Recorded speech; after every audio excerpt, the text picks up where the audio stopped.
Today we're going to be making mozzarella. This is our second time trying it. We're going to be following a recipe from a blog called The Pioneer Woman, and I'll put a link to that in the description.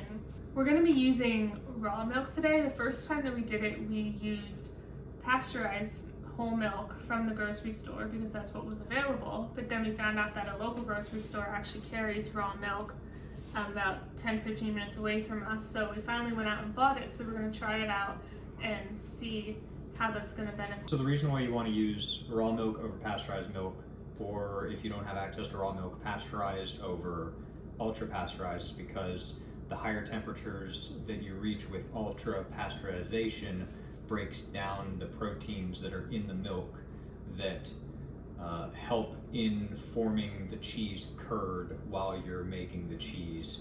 What we realized when we made it the first time was that our milk was not heated up quite so much that it didn't work.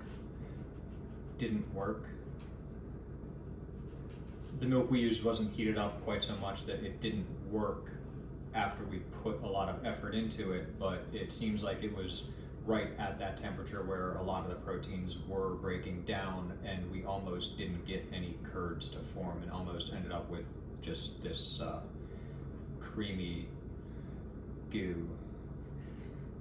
It was a softer formation than what we saw in the pictures. They had these solid chunks that looked like tofu, but eventually when we just kept going with it. We moved on to the next step, and once we put it in the microwave and we started forming the ball, it worked out just fine. If you don't have raw milk, or if you mess up this recipe, if you end up with something that's more of a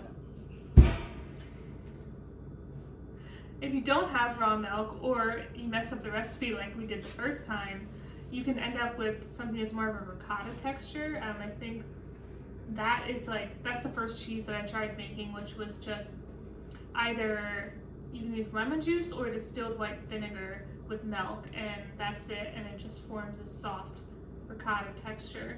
And then you can add olive oil, salt, and different herbs and spices onto it. So there's an option if this goes wrong, but we did finally acquire vegetable rennet tablets. Chris picked these up from a brewer supply store. It was hard for us to find, but you need this and you need citric acid to make true mozzarella. And this we got from the bulk section of our grocery store.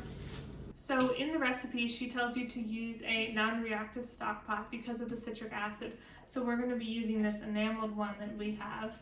Then we're going to be putting the citric acid with the cool water into the stock pot, pouring the gallon of milk over it, and then we'll be heating it up to 90 degrees.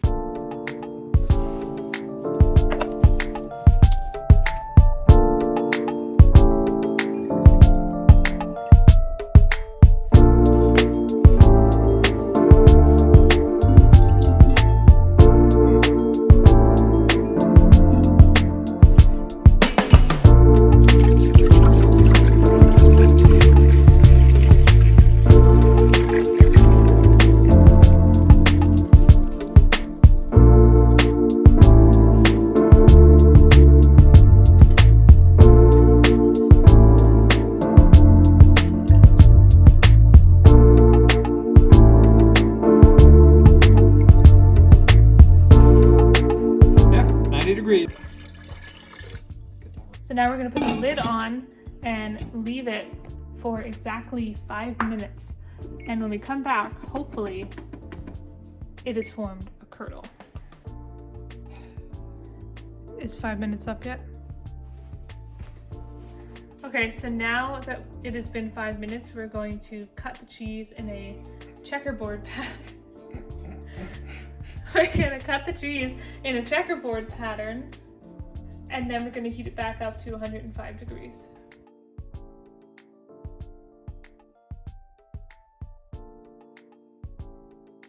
The biggest difference we've noticed between the raw milk and the pasteurized milk that we used last time was, for this step, we had to wait, I think it was like 20 minutes we left it sitting there until it formed a decent amount of curd. This one, immediately after 5 minutes, we were able to cut it into the checkerboard pattern.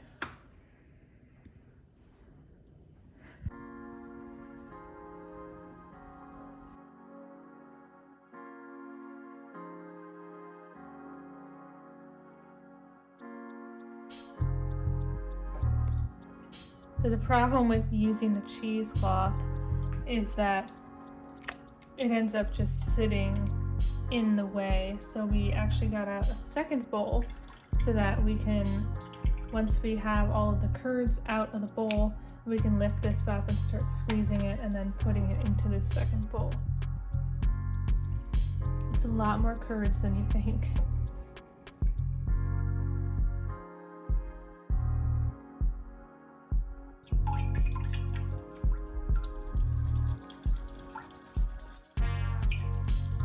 Still draining.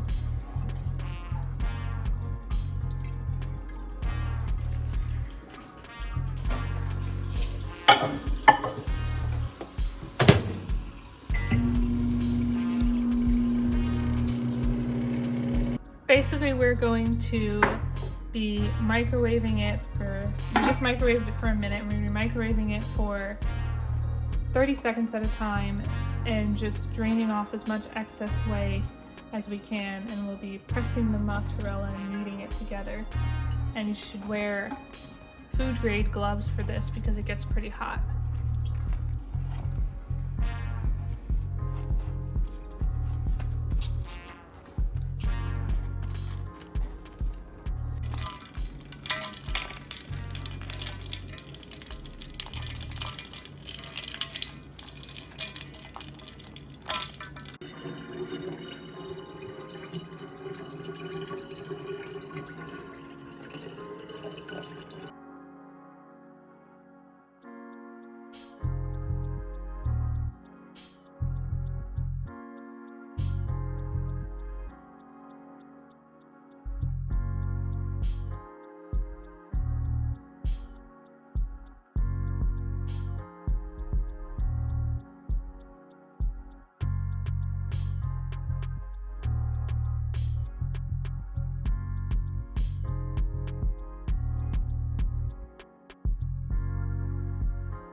So we ended up with a gallon of whey in addition to the mozzarella. So we're going to use this, we're going to feed it to the dog, which is the majority of what we did last time, and we also put it in some breakfast smoothies, and I've heard of people using it in bread making as well, which we haven't tried, but we might have some sourdough coming up that we can use it in. Good sit. Down, down, down. Good girl. Mozzarella. This is our